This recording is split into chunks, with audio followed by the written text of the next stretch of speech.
তো শুভ সকাল বন্ধুরা, তোমরা সবাই কেমন আছো? আমি অনেক অনেক ভালো আছি, খুবই সুস্থ আছি। সবটা মাত্র তোমাদের আশীর্বাদ, তোমাদের গুরুজনদের আশীর্বাদ আর অনেক অনেক প্রচুর ভালোবাসা ছিল বলে আজ আমি তোমাদের সামনে আবার হয়তো সুস্থ হয়ে ফিরতে পেরেছি। আজ তোমাদের সাথে আমি কন্টিনিউ করতে পারছি, এটা আমি মানে ভেতর থেকে খুব আনন্দ যে তোমাদের সাথে আবার হয়তো সারাটা লাইফ কাটাতে পারবো, অনেক অনেক আনন্দ করতে পারবো। কিন্তু একটা সময় এসেছিল যখন আমি নিজের থেকে খুব কষ্ট পাচ্ছিলাম, তখন আমি কাউকে বলে বোঝাতে পারছিলাম না যে আমার ভেতরে কি কষ্ট হচ্ছে। তো আমার পুচু আমার জন্য অনেক অনেক করেছে, হয়তো না থাকলে হয়তো আমি ফিরতাম না। কিন্তু তোমাদেরকে হয়তো বলা হয়েছে যে পশ্চিমবাংলায় আমি যখন ট্রিটমেন্টটা করছিলাম আমাকে পুচুকে এমন একটা কথা বলেছিল যে আমি নাকি ক্যান্সারে আক্রান্ত হয়ে গেছি। তো আমি বুঝতে পেরেছিলাম যে আমাকে এমন কোনো খারাপ কথা বলেছে যার জন্য সবাই খুব কান্নাকাটি করছে, সবাই ভেঙে পড়েছে। কিন্তু সবার চোখ মুখ দেখে বুঝতে পেরেছিলাম, কিন্তু আমাকে কেউ কিছু বলছিল না। কিন্তু আমি বুঝতে পেরেছিলাম যে আমার শরীরের মধ্যে এমন কিছু হয়েছে যেটা আমি আর নেই। তো পরে আমি যখন সবার থেকে জানতে পারলাম যে আমি নাকি ক্যান্সারে আক্রান্ত হয়েছি, তো তখন মনের মধ্যে একটা অন্যরকম হচ্ছিল। দেখো, মৃত্যুকে আমি কখনো ভয় পাইনি, কখনো কোনো কিছুতে ভয় পাইনি।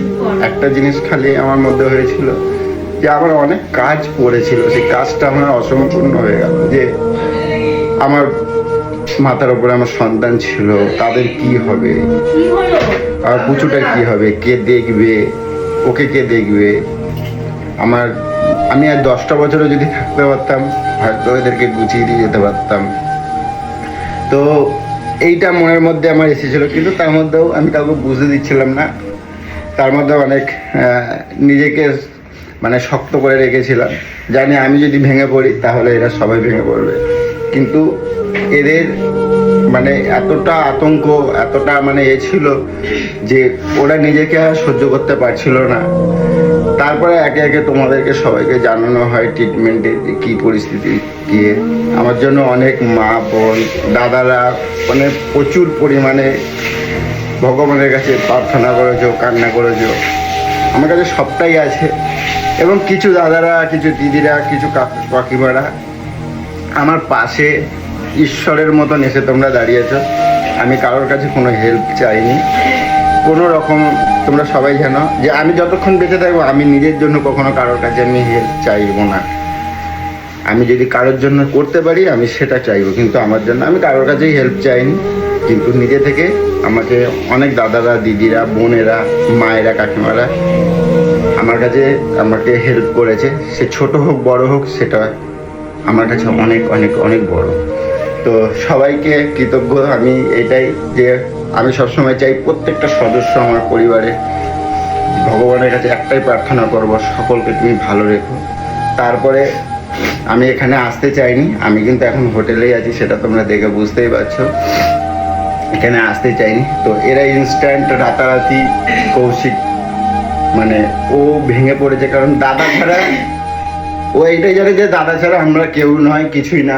দাদা ছাড়া আমরা চলবো কী করে, বাঁচবো কী করে। ও নিজেই খুব কান্নাকাটি করছিল, মানে আমার পেছনে গিয়ে যে কাঁদছে, মানে আমি দেখতে পাচ্ছি, বুঝতে পারছি যে আমার জন্য সবাই কতটা হাহাকার করছে। তো সেই জায়গাটা দাঁড়িয়ে আজকে মানে সবাই আর লেট করেনি, সবাই আমাকে নিয়ে চলে এসেছে এখানে। তো কিছুই না, একটা ছোট ব্যাকটেরিয়া হয়েছিল, ইনফেকশন হয়েছিল, কিন্তু সেটা ঠিক হয়ে গেছে। সেটা কোন কারণের জন্য, সেটা আমার খাওয়া দাওয়া বা কিছু এসব কিছুই না, সেটা আমার নেশাগ্রস্তর জন্য। সবাই জানো, দেখো আমি কিন্তু ড্রিঙ্ক কখনোই করিনি। আমি যবে থেকে আমি আমার 16 বছর পুচুর সাথে আমার জীবনযাপন, তখন থেকে আমি নেশা ভান কিছুই করিনি। কিন্তু নেশা আমার একটাই, দেখো তোমাদেরকে সবসময় বলেছি, আগেও বলছি, একটা সময় ছিল আমার কেউ ছিল না, ভাবিনি আমার সংসার হবে, ভাবিনি আমার সন্তান হবে, ছিল না মা, ছিল না বাবা। তাই অনাথের মতন বড় হয়ে নেশা ভান অনেক কিছুই করেছিলাম। সেইটাকেই আমি ছাড়তে পারিনি, যেটা হলো আমি বিড়িকে ছাড়ার জন্য আমি খৈনি খেতাম, যাতে আমাকে পুচু না দেখতে পায়, না বলতে পারে, আমাকে শুধু বকতো বিড়ি খাই বলে। তাই জন্যই আমি খৈনি চেষ্টা করেছিলাম যাতে পুচু জানতে না পারে। আর সেটাই কিন্তু আমার লিভারে গিয়ে একটা ইনফেকশন হয়েছিল। তাই আমি সকলকে বলছি, আমি নিজেও একজন নেশাগ্রস্ত, তাই জন্যই আমি সবাইকে বলছি, যত দাদা ভাই দিদিরা আছে সবাইকে অনেকেই বলছি যে সবার কাছে অনুরোধ একটাই, যে তোমরা নেশা কেউ করো না। আমি নিজেই করি, আমি জানি যে একটা নেশা ছাড়াটা যে কতটা কষ্টকর, কতটা মানে সেটা আমি নিজে বুঝতে পারছি। তবু আমি চেষ্টা করছি সেটাকে আমি যাতে না করতে হয়। তো যাই হোক, সকলকে অনেক অনেক ধন্যবাদ, অনেক অনেক ভালোবাসা। এটাই যে তোমাদের মানে কামনার জন্য হয়তো আমি আজকে সুস্থ, কারণ কোনো রকম আমার মানে কোনো একটা রিপোর্টও খারাপ নেই, সবটা ঠিকই আছে। আর তার জন্য আজকে তোমাদের সামনে আসছি, অনেক আনন্দ নিয়ে আসছি। আর তার সাথে আমারও কিছু দিদি আছে, একটা দিদি আছে, সেও কিন্তু তার দাদা মানে হাজব্যান্ডকে নিয়ে এসেছেন এখানে একই সাথেই। তো ওনারাও আমাকে প্রচুর পরিমাণে হেল্প করেছে। আর তোমরা তো সবাই আছো। তো চলো, এখন আমার একটাই কাজ, আমি যখন এখানে এসে পড়েছি, আমার পুচুটাকেও আমি এখানে দেখাতে চাই ওর অ্যালার্জি দিয়ে। কারণ তোমরা সবাই জানো যে ও অনেক কষ্ট পাচ্ছে বিভিন্ন মানে অনেক দিন ধরে। তো এখানে একটা বড় হসপিটাল, ভালো চিকিৎসার মানে খুবই ভালো। তা আমি চেষ্টা করছি ওকে এখানে অ্যালার্জিটা দেখিয়ে নিয়ে যাবো। সেদিনকে ডাক্তার দেখিয়েছি, আর আজকে এখন যাচ্ছি আর রিপোর্টগুলো এখন দেখাবো। দেখিয়ে আমি চেষ্টা করছি আমার পুজোটাও যেন খুব সুস্থ হয়ে যায়, তোমরাও কামনা করো। আর সবসময় তোমাদেরকে একটা কথাই বলবো যে আমাদের রাজ্যের চিকিৎসা ব্যবস্থা খুবই খারাপ। তাই আমি শুধু একটাই অনুরোধ করব যে হয়তো আমি কষ্ট করে ধার দেনা করেও চলে এসেছি, কিন্তু অনেক গরিব দাদারা, দিদিরা, বোনেরা, মায়েরা রয়েছে যারা আমাদের পশ্চিমবাংলায় পড়ে রয়েছে হসপিটালে, যেখানে কোনো সুচিকিৎসা নেই, কি পরিস্থিতির মধ্যে রয়েছে, কোনো রকমের থাকলে থাকবে, চলে গেলে চলে যাবে, এরকম একটা অবস্থার মধ্যে রয়েছে। কারণ আমি তো ছিলাম, আমি তো জানি কোনো ট্রিটমেন্টের কিছু নেই। তো আমার ট্রিটমেন্টের সাথে যে কী ঘটনা ঘটেছে সেটা আমি বলতে চাইছি না এখন। কেন চাইছি না? যে বললে অনেক বড় হয়ে যাবে। আমাকে জাস্ট, আমার কোনো স্টোন নেই, কিছুই নেই, কিন্তু আমাকে কি করলো, একটা স্টোনের ওষুধ দিয়ে আমাকে বাড়ি পাঠিয়ে দিল। 11 বোতল স্যালাইন চালানোর পর বললো তোমার কিছু নেই, যাও চলে যাও। কিন্তু আমি বুঝতে পারছি যে আমার এই যে লিভার পোর্শনটা, আমার কি কষ্ট পাচ্ছি, কি আমার এখানে ভেতরে কিছু একটা হয়েছে, আমাকে জ্বালা পোড়া করছে। তো আমি 4 দিন যখন ওয়ালস হাসপাতালে ভর্তি ছিলাম, আমাকে 11 বোতল স্যালাইন চালানো হয়েছে। চালানোর পর আমাকে পেটের রিপোর্ট করানোর পর বলছে স্টোন আছে, কিন্তু আদৌ আমার কিন্তু নেই। তো আমি প্রচুর পরিমাণে জল খাই, তো এইভাবে আমাকে ছেড়ে দেওয়া হয়েছিল। তারপরে যখন আমার এই কষ্টটা যখন আমি পারছিলাম না, তখন এরা আমাকে অ্যাপেলোয় নিয়ে যায়। অ্যাপেলো ডাক্তাররা খুব দুর্ব্যবহার করে। তো অ্যাপেলো এমন একটা, ওটা তো একটা কোম্পানি। তো আজকে আমি বলতে বাধ্য হচ্ছি, আমি কোনো কোম্পানির এগেনস্টে বলতে চাই না, কিন্তু সব জায়গাটা একটা বিজনেসের জায়গা করে ফেলেছে। তো এদের মধ্যে একটা কি রিপোর্ট, আমি শুধু রিপোর্ট করেছি 70,000, একদিনে 70,000 টাকা রিপোর্ট করেছি। এবার বলো একটা সাধারণ মানুষ কোথায় পাবে? আমি পুচুকে 4 মাস আগে আমি 5 লক্ষ টাকা খরচা করেছি অ্যাপেলোয়। তারপরে আমি এখন কোথায় পাবো? আমার কিন্তু পুরোটাই অসহায়। হয়তো ধার দেনার মধ্যে চলবো, আমি ধার দেনা থাকলে আবার শোধও হয়ে যাবে।